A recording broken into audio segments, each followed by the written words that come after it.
Dobrodošli v novi epizodi podcasta Delo šport, ki ga pripravljamo v sodelovanju s Športno loterijo.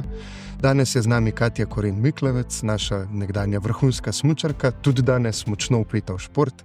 Katja, pozdravljena v našem studiu. Pozdravljeni. Zdaj smo pri zimi, končno, ti pravi zimi, januarja smo jo dočakali. Ste bili kaj na snegu že v teh dneh?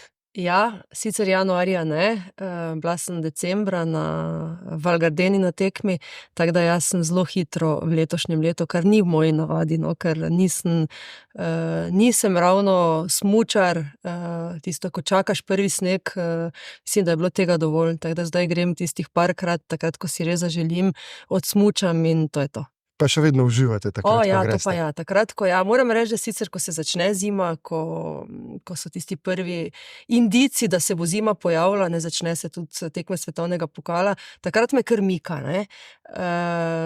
Potem grem pa prvič na sneg, potem pa manj kar mirno. Tako, kako rečemo po domače, za piko odrete. Točno to. V prvih dneh letošnjega leta je bila tudi jubilejna Zlata lisica, ste bili tudi kaj v Kranjski gori? Ne, nisem bila v Kranjski gori, ne da zato, ker ni v Mariboru, ni v Kranjski gori, ampak enostavno ni bilo časa v letošnjem letu, da bi se udeležila Zlate lisice. Ja, sem jo pa spremljala po televiziji, tako kot je to seveda tudi nujno. Ko ste že začeli, pa vas bom še vprašal, kako pa gledate na to selitev Zlate lisice zdaj v Kranjsko goro?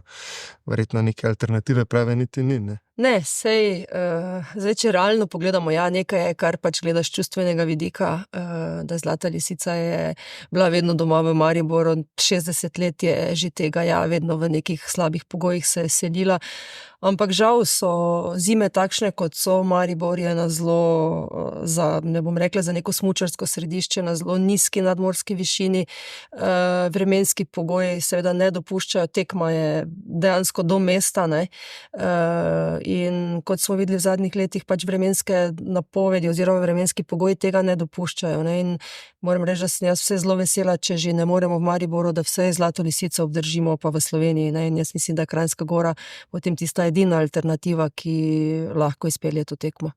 Tako, saj smo že letos videli, da že njim ni bilo najbolj enostavno v vremenskih pogojih. Že to je težko, glede na to, kakve so želje in pa ambicije FIS-e, da pa poskušamo, da bomo pač naredili vse, da se Zlata lisica ohrani v Sloveniji. Kaj veš, mogoče pa kdaj tudi še v Mariboru. Tako, morda se konec koncev tehnologija napreduje, pa tudi bomo videli, kako in kaj. Se pa zdaj bližamo tudi obletnici vaše olimpijske kolajne iz Lillehammerja, zelo kmalu v tej dneh bo, pa kako pa se danes spominjate na ta vrhunski dogodek za slovensko smučanje, seveda tudi za vas? Zdaj, če čisto tako po pravici povem, se olimpijskih iger pravzaprav skoraj nič ne spomnim, ne, sploh tistega dela podelitve, da bi se kot jaz spomnila. Ja, seveda se spominjam preko posnetkov, preko pogovorov, preko nekako izmenjav tistih izkušenj takrat, ki so se dogajali, ljudi, ki so bili takrat tam, ne večkrat se pa, ampak da bi rekla tisto sama, da se spomnim, kaj se je takrat dogajalo, pa tistega občutka, kak je bilo dobiti olimpijsko medaljo, to me večkrat vpraša, kak je občutek dobiti olimpijsko medaljo. Tega se ne spomnim popolnoma nič, pa verjetno tudi 5 let po tistem se nisem spomnila, verjetno je to bila neka taka v neki, bom rekla, euforiji, da je šlo verjetno mimo, ampak ne, drugače pa ja, moram reči, da je to vsako leto, ko sem starejša in vsako leto, ko gre naprej, nekako mogoče še bolj dojemam, da je pa vseeno bil tisti trud, ko sem ga vlagala v vrhunski šport, ne, nekako poplačan. Večkrat se ob tem spomnim, sploh zdaj, ko sem mogoče aktivna v drugi vlogi v športu, večkrat se spomnim, da mi imamo ogromno športnikov, ki so enak trud vlagali, kot sem ga na primer vlagala jaz, ali pa ga vlaga v tem trenutku ti vrhunski športniki, ki so v nekih vrhih v svojem, pa jim ni nikoli uspelo, na primer, ne. Teda si misliš, da si bil ti med tistimi srečnimi posamezniki, ker ne nazadnje je tudi kar nekaj od sreče odvisno, da je tu ogromno dela, ogromno truda, ogromno odrekanja, ampak tako se reka, tudi tisti, ki nimajo olimpijske medalje ali pa ki niso bili v svetovnem vrhu, so vlagali v to. Ja, mogoče malenkost manj, mogoče na drug način, ampak takrat potem se zaveš, da si naredil nekaj, kar večini ostalih, bom kar rekla večini, ne? Ker ko rečemo, naprimer, vedno je peščica nekoga, ki nekaj doseže, pa ne govorimo samo o športu, tudi druga področja so narejena na enak način, ne?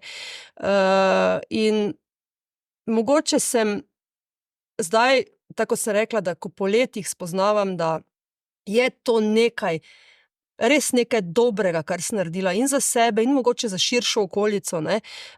In da se mogoče športniki tega premalo zavedamo ali pa premalo ostane to kot res nek uspeh, ne? Prehitro se zadovoljimo s tem, da gremo v pozabo. Pa zdaj ne govorim o meni, da bi se moralo govoriti, ne vem o meni, pa da bi mene mogli ne vem kaj, ampak gre se za ta uspeh, ti si nekaj v življenju dosegel, ne? In do tega uspeha si prišel sam. Tudi čez 20, 30, 40 ali pa 5 let ne more nekdo tega zavreči, kar se pa pri nas večkrat zgodi, no.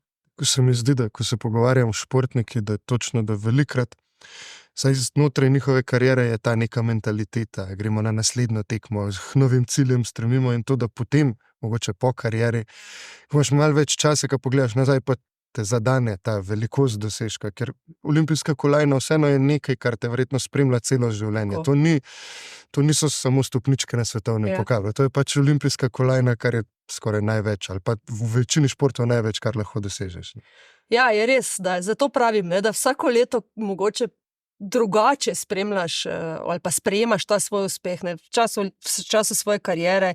Ja, to je pač eden od tvojih uspehov, seveda vesel si, imaš olimpijsko medaljo, pa si svetovni prvak ali pa ne vem, zmagovalec skupnega nekega seštevka, kakorkoli, ampak si že z mislimi na drugi tekmi, ne, ker tudi tebi je pomembno, ti sem tudi, da boš svetovni pokal zmagal, ne vem, da boš 3 svetovne pokale zmagal, ne, potem pa pride, ne, potem pa se nekako ti rezultati, bom rekla, popredalčkajo po karieri, ne.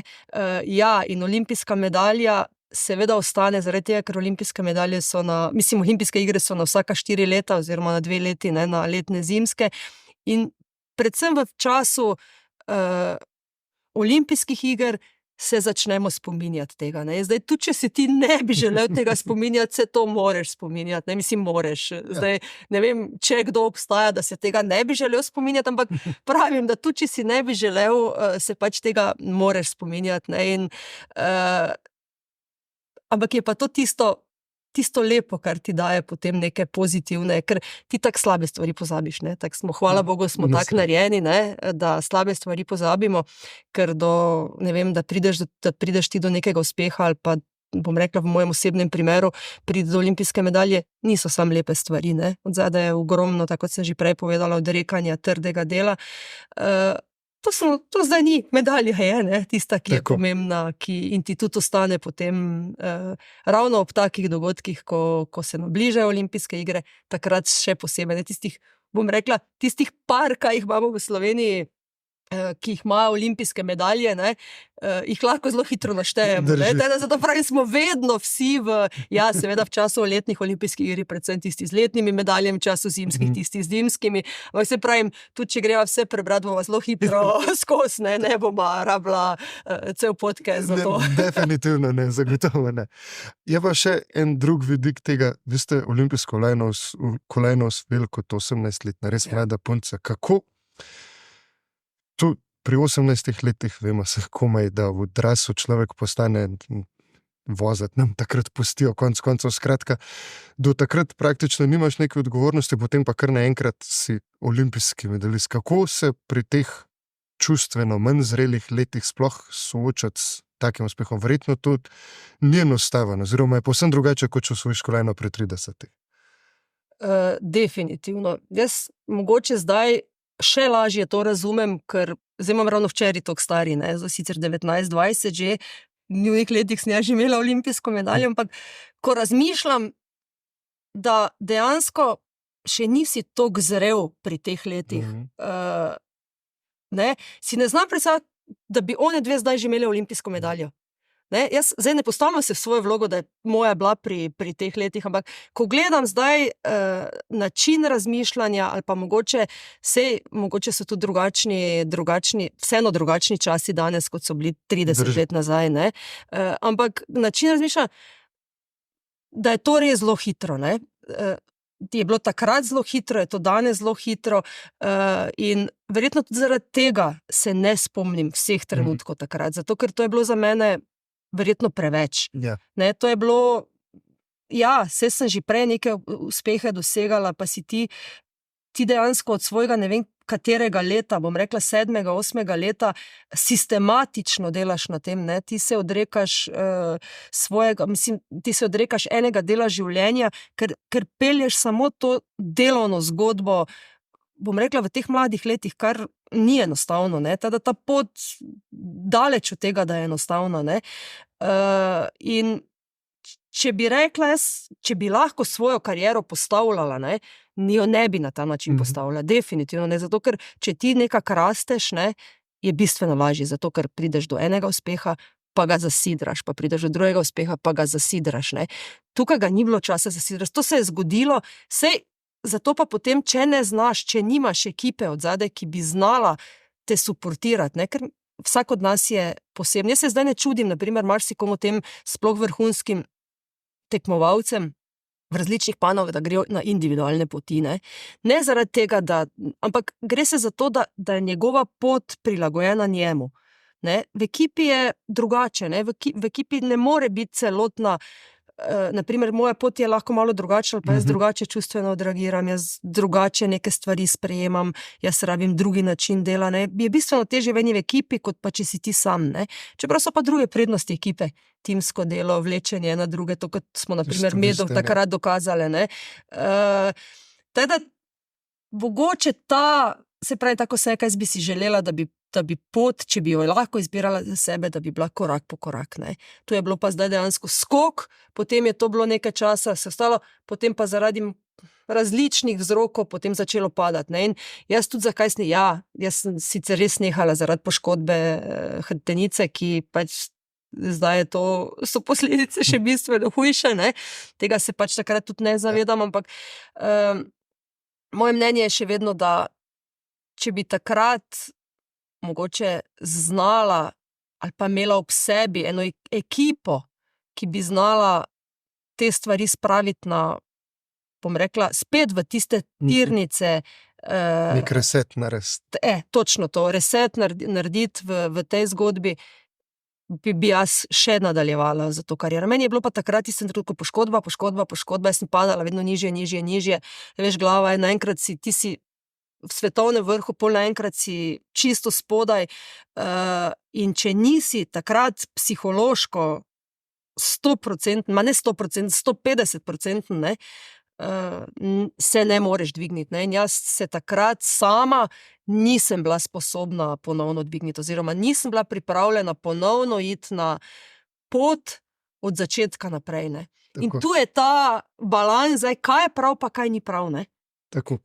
Tako kot ste rekli, biti psihološko 150% pripravljen za 20-22 let stara dekleta, ki so po 9 mesecev skupaj od doma, je to praktično nemogoče. Kako pa ste vi v tistih letih, pa kljub uspehom, ki jih je bilo veliko, doživljali to, da je res, da ste konstantno od doma, ste stran od tistih, ki jih imate najrajše. To verjetno ta del odrekanja, ki ga mi pri športnikih največkrat ne vidimo, pa pusti posledice, ne, sploh ko ne gre. Takrat je najtežje, ne, dejansko je najtežje, zato je toliko pomembno, saj to je še pomembno potem, ko si enkrat v nekem delovnem okolju, ne, da ti tam, kjer si, da se dobro počutiš, ne. Zdaj, super je, da fajn zaslužimo, da so dobri rezultati, ne, ampak jaz mislim, da vedno je osnova, da se ti nekje dobro počutiš. In šport, ali pa v mojem primeru smučanje, to je bilo nekaj, kar sem jaz imela neizmerno rada. Jaz sem se tam počutila najboljše, ne, in potem, če imaš ti še okrog sebe ljudi, ki jih sprejmeš, oziroma ki si kompatibilen z njimi, potem je to. Potem ti ne pogrešaš ničesar. Pol ti ne pogrešaš dom, pustimo, to ga boš vedno, ne. In vedno so bili domači tisti, ko ti ni šlo, si lahko sam z njimi to reševal, ne? Si težko reševal s tvojo reprezentančno kolegico, s trenerjem, bla, bla, bla, ker noben te ni poznal tako, kot te pozna mama, oče, sestra, brat, ne vem, kdorkoli, ne?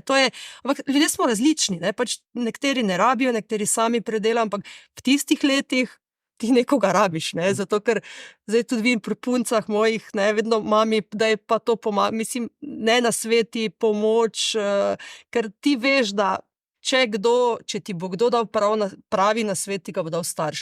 Ne mogoče vedno pravega za tvojo profesionalno pot, ampak ti ga bo dal pravega za življenje ali pa to, kar je za tebe najboljše. Ne? Saj zagotovo veš, da ti želi dobro. No, točno to, ne. Tudi če mogoče ne bo čist pravi, tako želiti najboljše. Ne?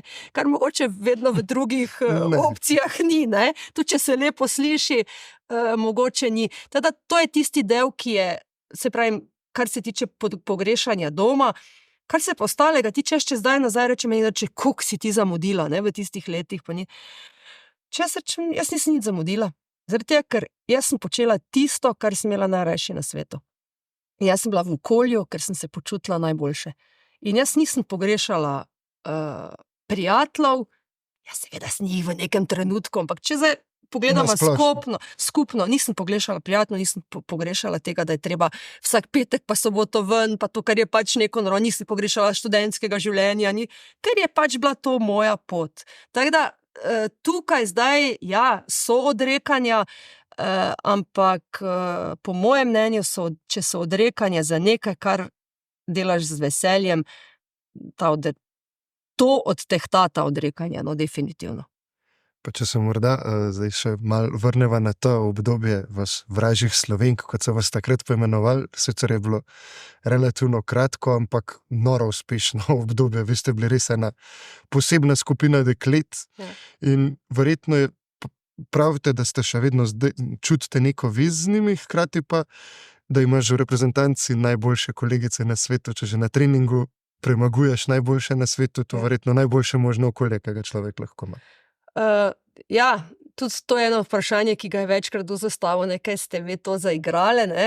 Ampak ženske težko igrajo, ne? To je tista prva stvar, ko zdaj lahko rečem zagotovo, ne? Takrat je ne bi mogla povedati.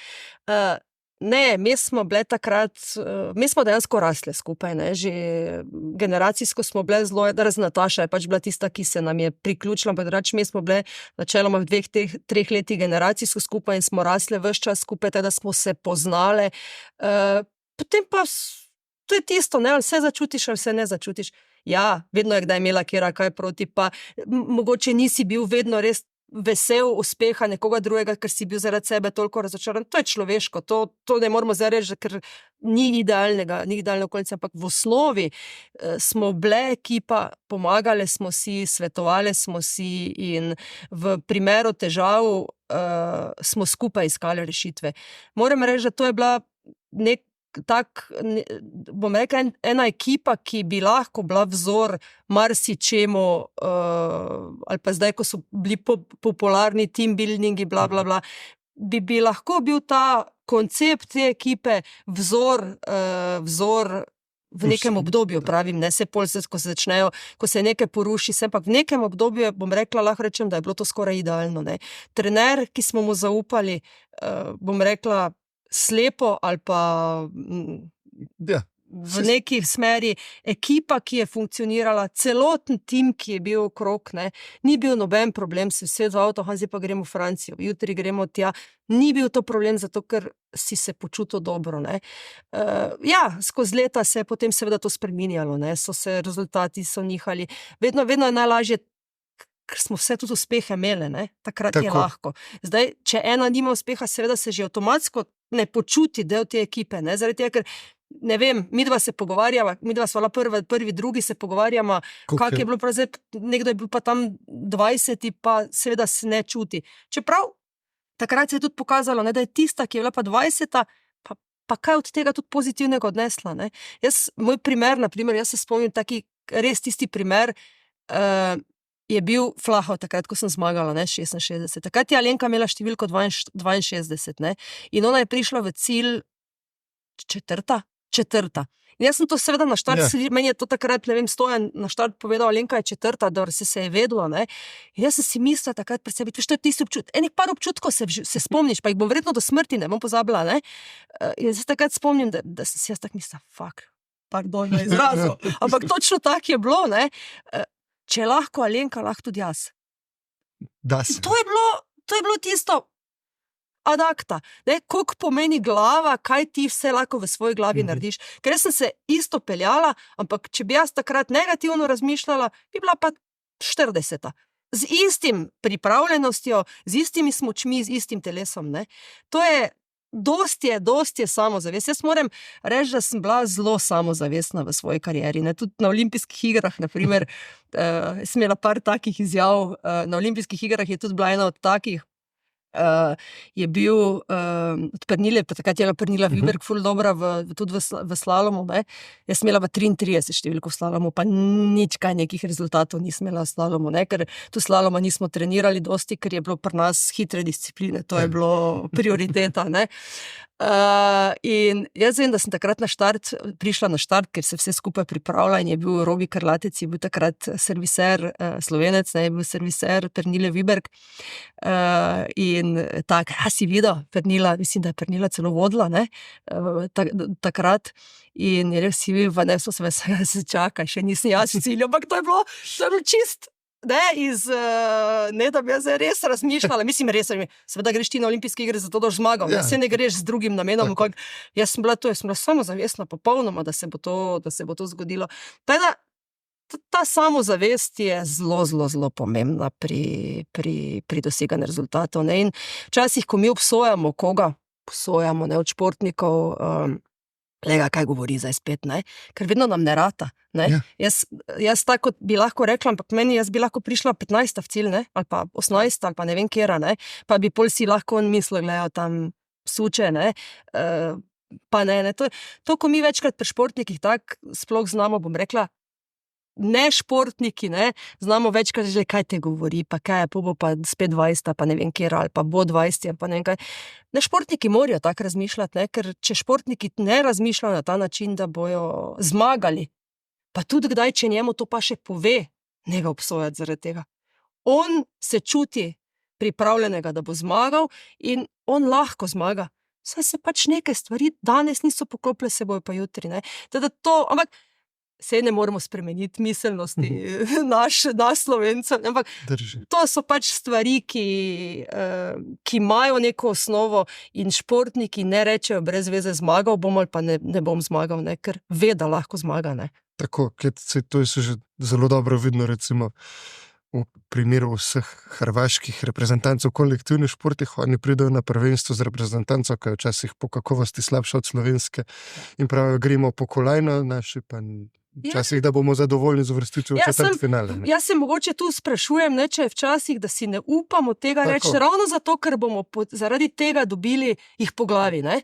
Pa pol taki komentarji, drugačni komentarji, ne. Pri Hrvatih se verjetno to ne bo zgodilo. Ja, če ne bojo, jih bojo tudi sigurno, ne, ampak že zaradi same izjave, mi gremo tja po medaljo, jih ne bo noben obsojen, ne. Ne bomo zdaj primerjali Hrvate ali kdorkoli, ampak gre se ta zgodba, da športnik rabi tisto neko svojo motivacijo ali pa svojo, pa če je to izrečeno izjavo ali pa, ne vem, da to v sebi nosi, ne.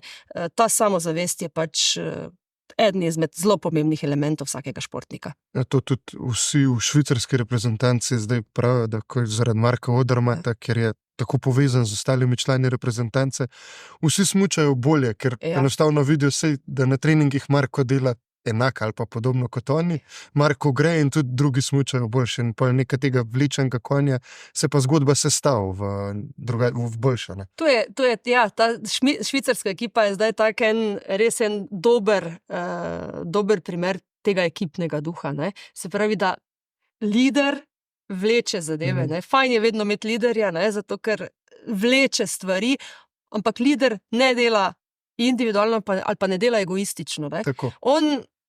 On, kaj je zanimivo, ne, on deli on ne skriva svojega znanja, svojih izkušnj, ne skriva pred ostalimi, on jih deli, saj ni nujno, da moja izkušnja deluje na drugem človeku, ne? Ampak lahko pa potegne nekaj od tega, kar pa mogoče ne bi imel. Ne? Teda, to je taki zelo srčkan primer nekega ekipnega duha, ki pa jaz dostikrat zdaj povezujem, ne?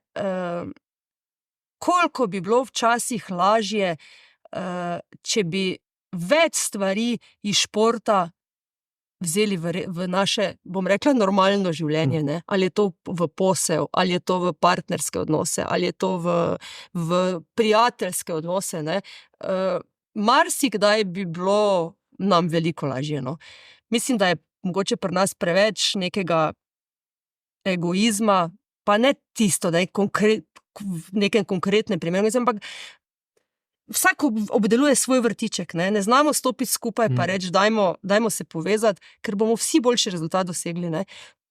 To se mi zdi, da nam mogoče malo manjka, kar v športu funkcionira, ne danes, funkcioniralo je pred 30, 50 leti, verjetno še prej, če bi koga vprašali, ne, in to so primeri dobrih praks, ki so zastonj, ne. Ampak samo moraš biti toliko dovzeten ali pa toliko, bom rekla, tudi samokritičen, ne? Da sprejmeš nekaj, kar mogoče ni samo v tvoji glavi, ampak veš, da je dobro, ne? Lih, to je zelo dobra izhodiščna točka na naslednji segment najinega pogovora, ker vi ste potem iz smučanja, ko ste se odločili, da boste pač pustili smučanje ob strani, šli v čist druge vode in se tudi odločili potem za poslovno pot. Pa me zanima, kako ste pa te pridobljene izkušnje iz smučanja potem uspešno uporabljali za dobro kariero pač v drugih sferah življenja. Kako vam je?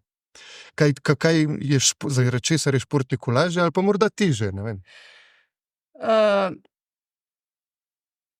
Tak je, če bi to vsak verjetno reče, ne, če bi z današnjo glavo, kot jo imaš, pa z današnjimi izkušnjami se vrnil v neko obdobje nazaj, bi veliko stvari naredil drugače, ne. Se ni nujno, da bi jih naredil prav, ampak bi jih naredil drugače, ampak iz tega naslova, da bi se mogoče izognil nekaterim negativnostim, ki so se zgodile, nekaterim nepravilnim odločitvam, ki so jih imel.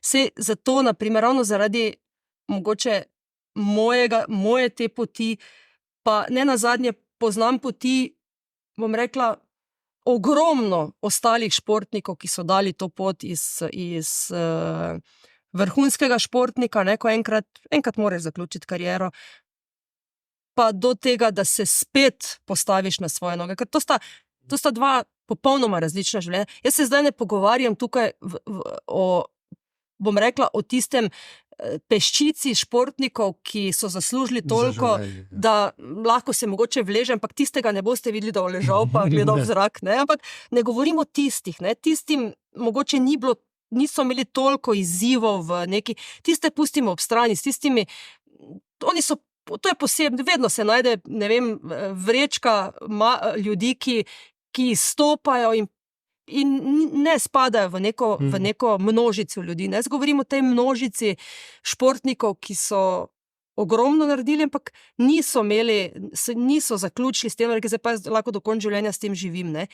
Večina športnikov mora nekaj v življenju še početi. Ne? Zdaj pa kaj, zelo težko je in s komerkoli, dosta analiz je bilo narejenih, dosta projektov je že bilo narejenih na to temo, ne predvsem te dvojne kariere.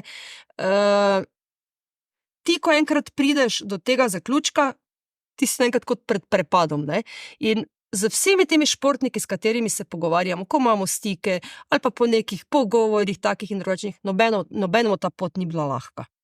Enostavno, daleč od tega. Ti kot športnik imaš neko pot, ja, imaš tako svoje, ki od doma si svoj fokus, ampak ti imaš tam fokus, točno veš, kaj je, tam nekih takih razen vremenskih pogojev ali pa slabega dneva ali pa ne vem kaj ni, ne, zato ker si samo od sebe odvisen froti.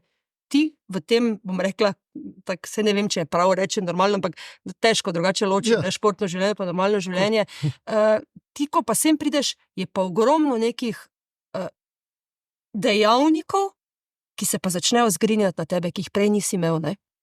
Pa tudi mogoče niti jih ne znaš handlati, niti jih ne znaš oceniti, ne. In zakaj je meni toliko pomembno, pa zakaj sem jaz mogoče tudi to zgodbo. Zdaj, jaz nisem športni funkcionar, ne? Čeprav po nekih funkcijah sem športni funkcionar, ampak jaz nisem športni funkcionar, ne? Zato ker to ne bom nikoli znala biti. Zdaj, tudi če hočem biti, ne bom znala biti. Jaz sem nekdo, ki poznam želje in potrebe športnika in na podlagi tudi svojih izkušenj, ki seveda niso edine, ne, želim pomagati, da bojo naslednje generacije, ki prihajajo za nami, ne imele teh težav. Zdaj, probala sem to tako povedati, ne, ker nimam rada, ko mi kdo reče, da si pa športna funkcionarka, nisem, ker nikoli ne bom, ker ne znam biti. Ne, to je, funkcionarji so pač, jaz ne grem rada na nobeno prireditev, jaz ne grem nikamor rada se slikati, to ni za mene. Jaz samo vem ali pa čutim, kaj je treba narediti, in jaz se pač ves čas borim, da se bi na tem področju kaj premaknilo, ne. In ravno ta prehod, ali pa bom rekla, ta dvojna kariera je eno od področji, ki je pri nas bilo ogromno narejeno, ampak nekako nič kaj za tistim pravim, da bi da bi to športniki vedeli, gledajte, tu imate support, tudi ta zgodba mentorjev, take in drugače poči. Pa ne govorim, da zdaj mi moramo športniku, ko enkrat zaključi kariero, ne vem, rečeš, tu imaš subvencijo, zdaj ne vem, se bom spravila v neko zgodbo. Ne, poanta je, da mi športnika naučimo preživeti. Se pravi, da ga naučimo, da to življenje je drugačno. Fajn je, da se to že prenese prej. Se pravi, da se ga pripravlja. Se pravi, da ko začne športnik vrhunsko, da njemu 1000-krat nekdo pove, glej, šolo moraš narediti, se te ne bo poslušal. Samo ima nekje tukaj, ne? Pa fajn bi bilo, da bi trenerji začeli tudi v tej smeri razmišljati. Da se, vse se da, ker so dokazali tudi marsikdo je dokazal, da se da. Ne, noben ni rekel, da ti moraš zdaj narediti letnika faksa v enem letu, naredi ga v 3. Ne, ampak daj, razmišljaj, naj glava dela še na nekem drugem področju zraven, ne samo v tistem fokusu športa. Naredi to, ker ti bo bistveno lažje potem, ker brez šole danes, vse vemo, nič ne moraš narediti. To je ena od takih stvari. Pa tudi tista stvar, ki se začnejo, ko športniki začnejo razmišljati počasi, ne, pridemo do neke zgodbe, da pa zdaj bo pa treba počasi nehati, ne, kaj pa zdaj to pomeni. Ali se bom fokusiral, da bom ostal v športu, ali bom šel nekam čisto drugam, zdaj, če imam neka izhodišča. In to je tisto, kar moramo mi združiti, pa najti nek model pravi, ki bo pil vodo za večino teh športnikov, ne. Se pravi, da jim bo ta prehod, mi ga ne moramo narediti, ampak da jim bo ta prehod lažji. In da bo imel nekoga, da bo vedno lahko v nekem trenutku, ker vseeno nas je bom rekla, ogromno takih, ki smo to dali skozi. In če bi meni nekdo takrat rekel, kaj je tega pa tega, gled, to ni fajn, da se naredi na ta način, ne. Saj jaz bi še vedno naredila po svojem, ampak imaš vsaj neko usmeritev, kaj pa mogoče ni tako fajn, da narediš, kot bi bilo, ne. Teda, to je res ena taka kompleksna stvar, ki ne da se odkrije topla voda, ker je bila odkrita topla voda, ker o tem se govori, to je taka bila zelo popularna beseda, je to, ne, bila dvojna kariera. To je treba samo premico športnika, se pravi od njegovega začetka pa do, bom rekla, še tako kot sem jaz zdaj, ali pa ogromno takih, neko premico postaviti, ne, ker ti, če si enkrat bil vrhunski športnik, boš vedno športnik, ne, tudi ko boš star 60, 70, če boš dočakal 80 let, ne, še vedno si ti vrhunski športnik, ne, tudi ta povezovanja, ki želimo narediti, se pravi nekdanjih olimpijcev, nekdanjih vrhunskih športnikov. Mi smo ena taka, bom rekla, velika družina, ki bi se morala večkrat družiti. Zdaj tako gledam, ne, včasih sem si mislila, ne, ko sem bila mlajša, pa ko sem starši poslušala, pa to, ne, ko so rekli, saj boš videla, ko boš v naših letih, pa bla, bla, bla, bla, ne. Zdaj res vidim neke stvari, ne, da začneš drugače sprejemati, da tudi če je bilo smučanje en del prejšnjega mojega življenja, bo vedno, in zakaj bi to skrival, tajil, ne. Ti sicer se potem najdeš v nekih drugih sferah, v nekih drugih opcijah, ampak srce, duša je še vedno tam, ne, in ko se potem srečamo, ne, bivši športniki, tudi z aktivnimi športniki, jaz govorim o celotnem, je to en pogovor čist drugačen. Ti se mi zdi, da zaživiš v tistem okolju, ne? Zdaj pustimo neke posameznike, ki se jim je šport toliko zameral, da... Ampak tudi čez leta, tako se nekaj pozabiš. Jaz tudi prvih par let, jaz sem takrat zaradi tistih poškodb bila toliko razočarana, da jaz v športu nisem smela slišati. Zelo dolgo. Res zelo dolgo. Jaz sem se potem preusmerila v študij, ampak v športu jaz nisem smela slišati nič. Meni, ko je kdo kaj rekel o športu, pojma nimam, ne želim vedeti nič. Ampak pa tisto neko imaš rad, moreš nekaj. No, pa sem se pa počasi začela pač spet vračati v to, bom rekla, po drugi strani aktivno vlogo. No. Tako. No, pa glede na to, da zdaj delujete znotraj OKS-a, pa imate tudi dober pogled na slovenski šport, vam bom zastavil še eno široko vprašanje in sicer vedno govorimo in prav je, da govorimo o vseh mnogih uspehih slovenskih športnikov, ki jih je res več, kot bi jih lahko naštel, kar je povsem neverjetno, ampak hkrati pa tudi izpostavljamo, kar je tudi prav, pa da sistemsko pa morda vse ni vedno tako rožnato, kot kaže. Pa me zanima, kakšen je pa vaš pogled na to, na kakšni točki je slovenski šport sistemsko gledano, kje bi lahko bil boljši oziroma kje so naše priložnosti? Ja, je res zelo tako splošno vprašanje, pa bom poskušala mogoče čim bolj konkretno odgovoriti pri nekaterih zadevah. Mi vedno znova dokazujemo z rezultati, pa glede na našo majhnost, da imamo vrhunske športnike. Zdaj, tudi če se ne vem, kaj nam zalomi, ne, pa bom rekla, pa država ne da denarja, pa ne vem, karkoli se zgodi, mi bomo še vedno imeli tiste vrhunske športnike. Ne.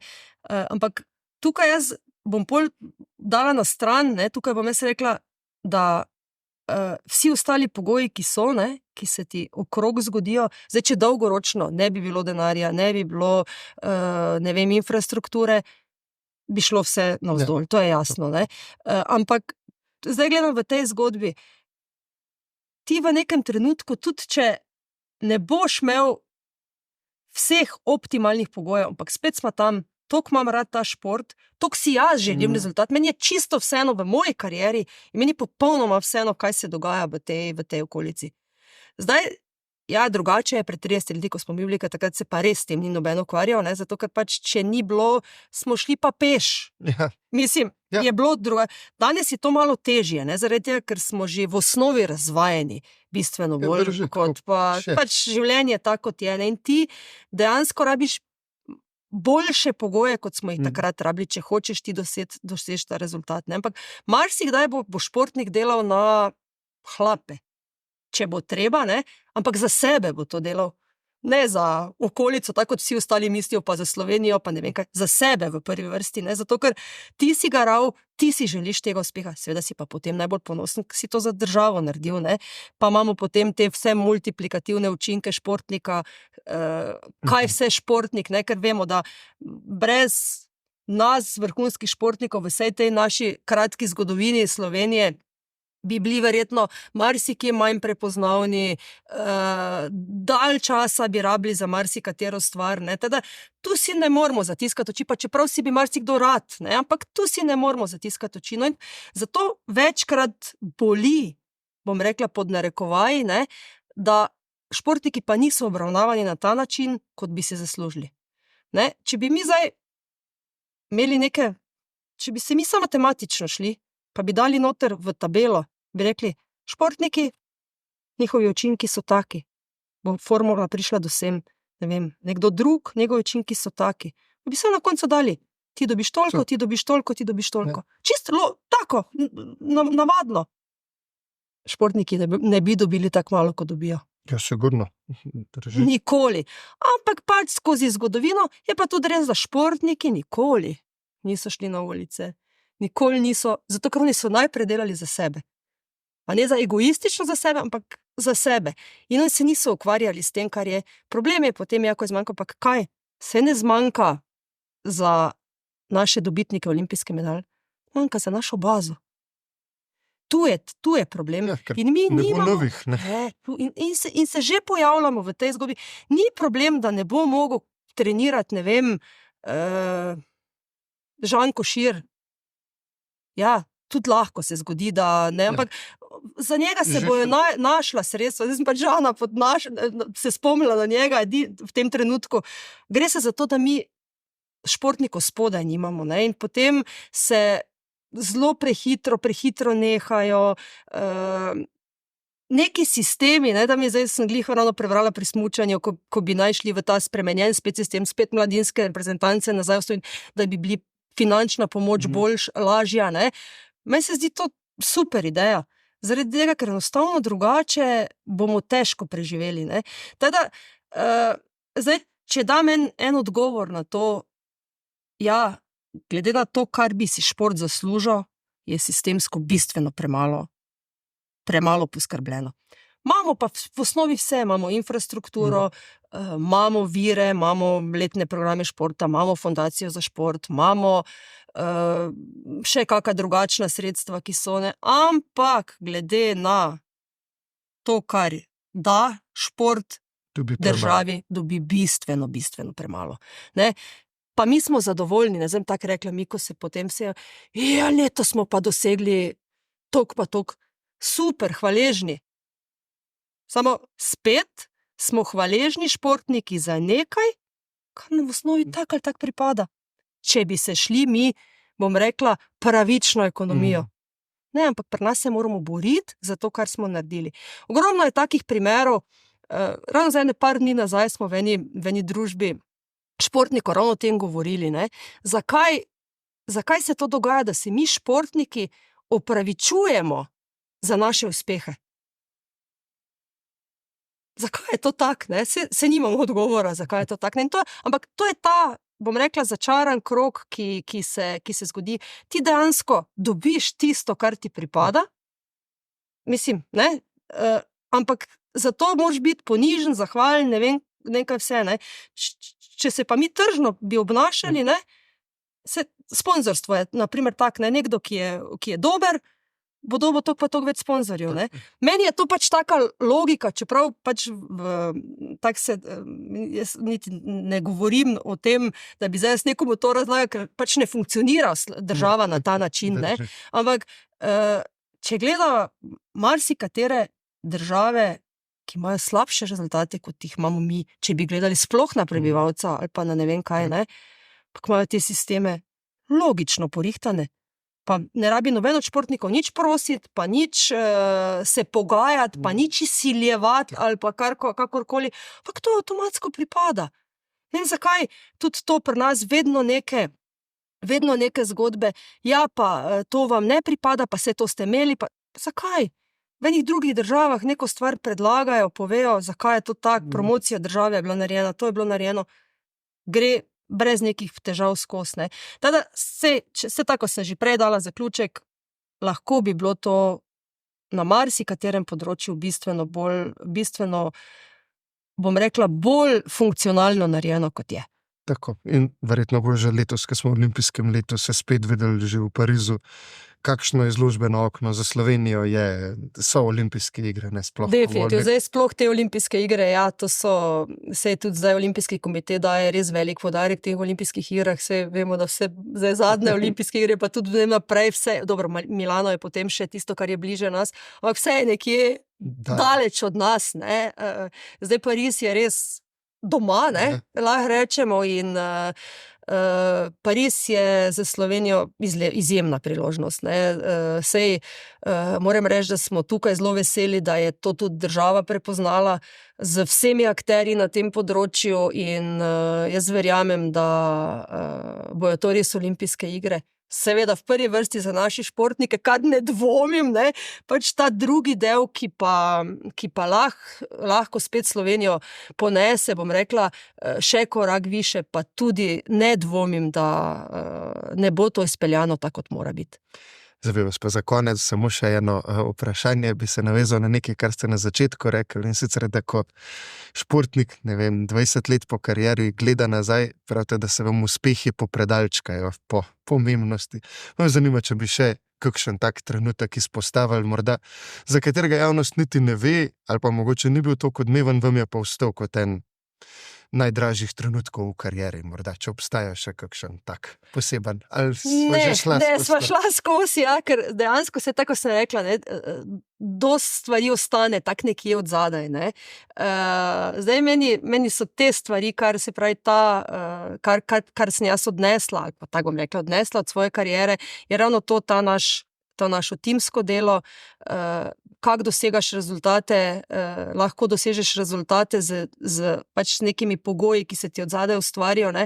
In to jaz poskušam tudi v mojem, bom rekla, zdajšnjem življenju, če se le da, večkrat te zanese normalno, zato ker pač plavaš tako, kot moraš plavati, ne? Ampak potem, ko se probaš spet resetirati pa postaviti na neko pozicijo, poskušaš držati nek ta tempo, ne? In pa ukvarjati se čim manj z neko okolico, z nekimi, bom rekla, šumom. Šumi takimi in drugačnimi, ne? Takrat bistveno lažje potem preideš skozi. To so tiste stvari, ki jih je meni kariera dala, ki jih poskušam, ki jih v teoriji zelo obvladam, v praksi mogoče malo manj, ampak korak po koraku. Celo življenje se učimo, pravijo. Katja, najlepša hvala za obisk v studiu, to je bil zelo lep zaključek in se veselim še kakšnega naslednjega srečanja. Hvala lepa. Vam pa najlepša hvala, da ste bili z nami. Podpornik podcasta je Športna loterija Slovenije in pa se slišimo že prihodnji teden pred biatlonskim svetovnim prvenstvom.